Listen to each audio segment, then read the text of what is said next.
안녕하십니까. 2023년 4월 8일 최병무 팩트 시작하겠습니다. 지난 6일 저녁이죠. 윤석열 대통령하고 전국의 17개 시도지사, 그리고 국무위원, 부산의 여당 의원, 이렇게 모여서 부산의 일광횟집이라는 곳에서 부산 엑스포 동료 회식을 가졌습니다. 부산시에서 이 회식 장소를 예약했었고요. 당초에는 불꽃축제가 있었는데 그 불꽃축제를 잘 볼 수 있는 해운대 어디 달맞이 고개나 아마 이런 데를 검토했었던 모양인데, 윤석열 대통령이 달맞이 고개 같은 데는 그 풍광은 아주 좋은데, 그리고 불꽃축제 그 광안대교 쪽에서 한다고 하니까 그걸 잘 볼 수는 있는데 거기는 골목길 같은데 이 도로가 좁습니다. 그러니까 이제 대통령 경호 차량 이런 것들이 한꺼번에 들어가면 혼잡해질 가능성이 있다고 해서 거기가 아니고 그냥 조금 더 불꽃 축제를 볼 수는 없지만 넓은 장소로 가자, 이래서 아마 일광횟집을 한 2주 전 정도에 부산시에서 예약을 한 모양인데, 자, 이걸 가지고 이제 유튜버죠, 더 탐사 이런 데서 이제 일광, 이게 이제 날일자의 빛광자니까 이게 또 일본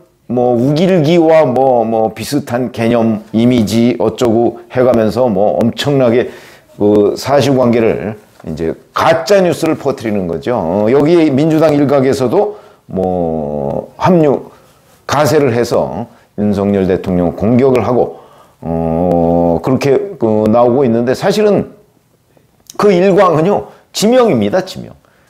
부산광역시 기장군 일광면 아마 이런 걸로 제가 기억하고 있는데 지명입니다. 그러니까 예를 들어서 저희 사무실이 있는 종로, 이렇게 되면 종로 횟집 이런 거하고 같은 겁니다. 일광횟집이 지명을 따서 횟집의 이름으로 지었으니까. 근데 그걸 일본과 연관시키고 등등 유치하죠. 이런 데에 또 민주당 의원 일각에서 가세를 하는 것도 또한 유치하다. 이런 거에 대한 어찌 보면 국민적인 평가가 좀 있어야 되겠다. 저는 그런 생각을 하게 되는데, 거기다가 심지어 대통령이 나올 때 시도지사들하고 국무위원들이 쭉 줄 서서 악수하고 이런 거를 가지고 이게 무슨 조폭들의 회식이냐 이렇게까지 얘기하고 있는 사람들. 그러면 그게 윤석열 대통령이 아니고, 만약에 문재인 대통령이 부산에서 그런 것도 안 했지만 해서 쭉 나오면은 그러면 시도지사들이 도열해서 악수 안 할까요? 이게 지극히 상식적인 상황입니다. 그걸 가지고 조폭을 연상시킨다는 등 어쩌고 하면은 아마 문 대통령도 그런 마찬가지였을걸요? 그래서 그런 유치한 시비, 이런 부분은 아마 좀 걸러져야 되는 것 아닌가, 그런 생각을 제가 하게 되는데, 어찌됐든 간에 이 장면에서 언론이 주목하지 않았던 부분들이 있습니다. 제가 오늘 말씀드리는 내용이 그 내용입니다. 이도훈 대통령실 대변인이 어제 오후에 이렇게 브리핑을 했더군요. 자, 우리 정치가 여의도를 떠난 민생의 현장에서는 협치를 이룰 수 있다는 걸 보여주는 상징적 자리다, 이렇게 얘기했습니다. 무슨 얘기냐면 윤석열 대통령이 시도지사들하고 엑스포 유치 협력을 위한 회의를 하고 이어서 이 만찬을 간 겁니다. 시도지사 중에 야당 소속 많이 있죠. 경기도에 김동연 지사 있고요. 그 다음에 광주의 강기정 시장, 전남북 다 민주당 소속입니다. 이러다 보니까 이게 이제 야당 소속 시도지사하고도 같이 협의도 하고 그 다음에 회식도 같이 했다 하는 것들이 과거 같으면 윤 대통령이 이렇게 잘 안 하는데 이런 이제 고개를 갸우뚱하게 하는 장면이 6일 저녁에 있었다는 거죠. 회식의 분위기도 매우 좋았고, 그 다음에 심지어 야당 소속 도지사들이 윤 대통령한테 국정의 여야가 어디 있겠습니까? 이런 식으로 어떤 덕담도 했다. 하는 것들. 그러면서 엑스포 유치, 파이팅, 이런 얘기도 했다는 거죠. 이런 모습이 윤 대통령이 그냥 회의만 딱 하고, 야당 빼고, 무슨 여당끼리만 또 회식하고, 이런 장면은 아니었다. 그래서 그날 근데 분위기도 좋았고, 심지어는 김영록 전남도지사 같은 경우는 지난달이죠. 순천만 국제정원 박람회에 윤석열 대통령이 참석해준 데 대한 고마움을 그 자리에서 재차 표시도 했다.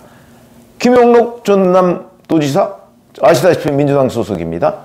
이런 부분 이게 이제 지금까지의 윤석열 대통령 입장하고는 조금 입장이라기보다는 그 윤석열 대통령이 야당과 어떤 관계를 맺었던 부분에서 조금 주목되는 뭐 전적으로 유턴을 했다 이렇게 보기는 어렵지만 그런데 이런 거 한번 생각해 보시죠.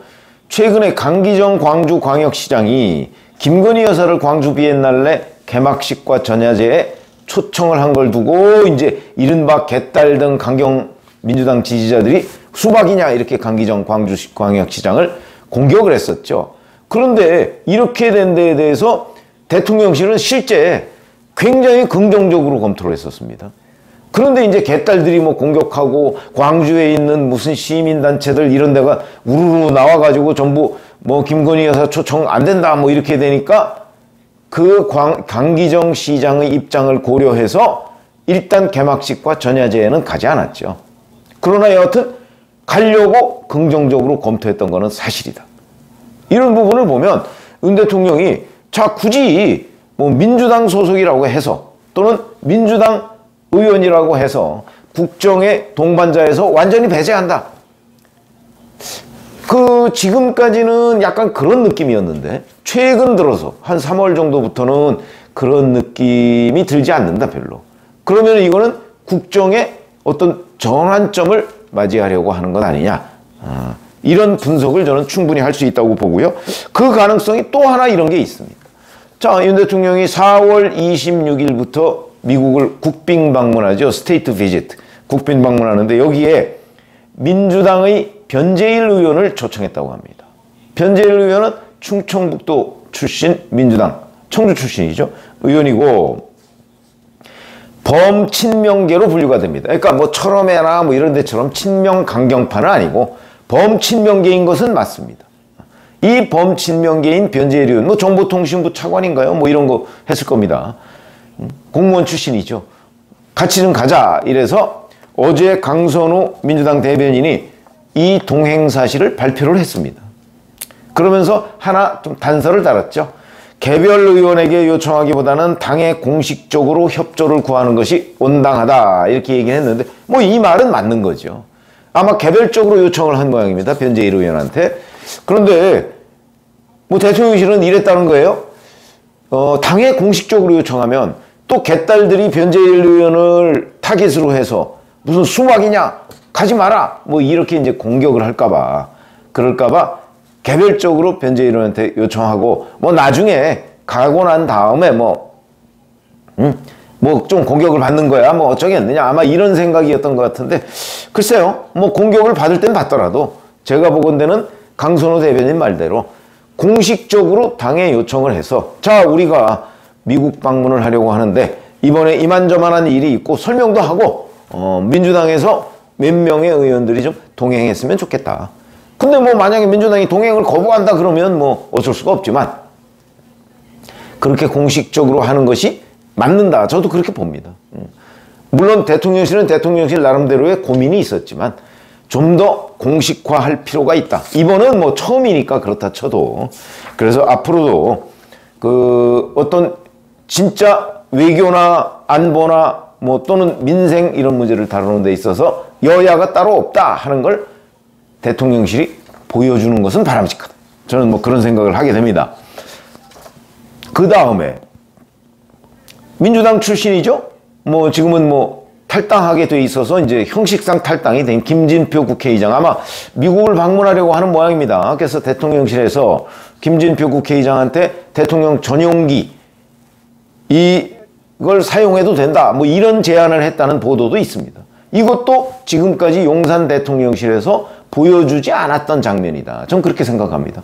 그러면 취임 이제 5월이면 다음 달이면 취임 1년을 맞는데 이 어간에 윤석열 대통령이 지금까지는 보여주지 않았던 대야관계 이거를 하나하나씩 변화를 주어가는 것 아니냐.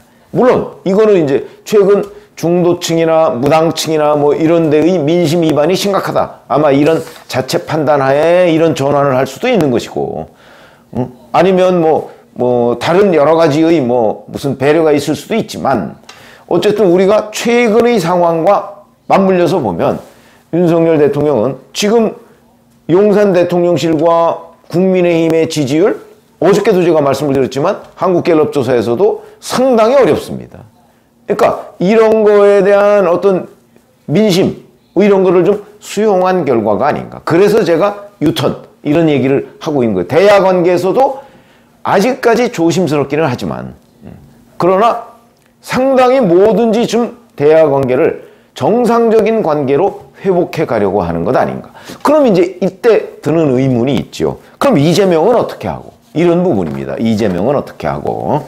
저는 일찌감치부터 이재명 대표의 지위가 두 가지라고 제가 말씀을 드린 적이 있습니다. 제1야당 대표로서의 지위가 있고 재판의 피고인, 그 다음에 수사 피의자, 이런 두 가지 지위가 있는데 이 두 가지 지위를, 두 가지 지위가 이재명이라는 사람한테 겹쳐 있는 거죠. 근데 이거를 윤석열 대통령은 분리해서 대응해야 된다. 그렇기 때문에 여야 회담, 대표회담이죠. 그건 이제 대통령이 뭐 김기현 대표하고 이재명 대표를 같이 불러서 이렇게 여야 대표회담 할 수 있다고 봅니다. 그리고 해야 한다고 제가 얘기를 했었죠.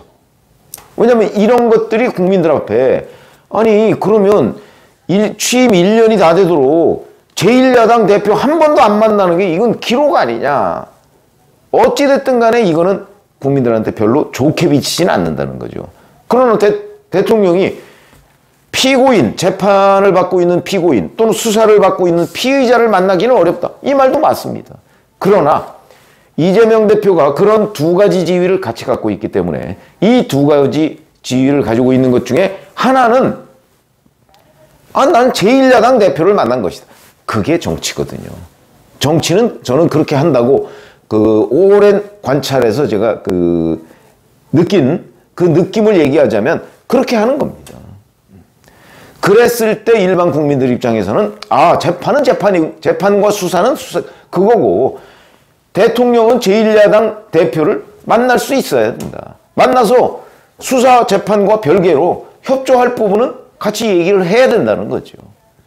아니 대통령이 뭐 재판에 영향을 미칠 수 있는 상황은 아니지 않습니까? 수사에는 어느 정도 영향을 미칠 수 있다고 우리가 일반적으로 봐야 되는 거지만 그렇다고 해서 대통령이 아니 뭐 우위로도 할 수 있는 거죠. 뭐 제1야당 대표인데 요새 뭐 수사 받느냐 고생이 많다. 그러나 그거는 그거고 제1야당 대표로서 여야 간에 뭐 같이 협력해서 민생을 챙겨야 되는 부분은 챙겨야 되는 부분이니까 그 부분은 좀 협조를 해달라.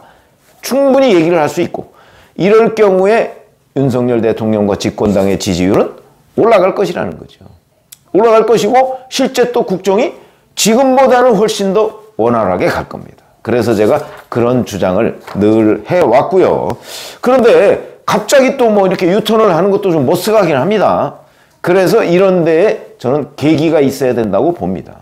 그 계기 대통령실 정무수석실 같은 데 또는 비서실장이 만들어야 되는 거죠.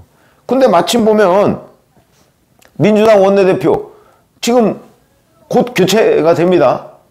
이런 것도 하나의 계기가 될 수 있겠죠. 원내대표 박홍근 원내대표에서 다른 원내대표로 딱 교체됐을 때 이제 뭐 박광원 의원이나 홍익표 의원 뭐 이 두 사람 정도로 압축된다는데 교체됐을 때 그 교체 축하할 겸 상견례 비슷하게 한번 자리를 만들 수도 있고 그러나 아직 이재명 대표와 만나는 분위기는 조금 이른 감은 없지 않지만 분위기를 만들고 어떤 계기를 잡으면 찬스를 잡으면 충분히 가능한 일이다. 이렇게 해서 제가 보건대는 윤석열 대통령이 대민주당 관계에서 상당한 변화를 보여주고 있는데 이 변화는 긍정적인 변화다. 저는 그렇게 보고요. 그 변화를 보여주고 있는 와중에 조금 더 진전된 변화가 필요하다. 이런 말씀을 드립니다. 고맙습니다.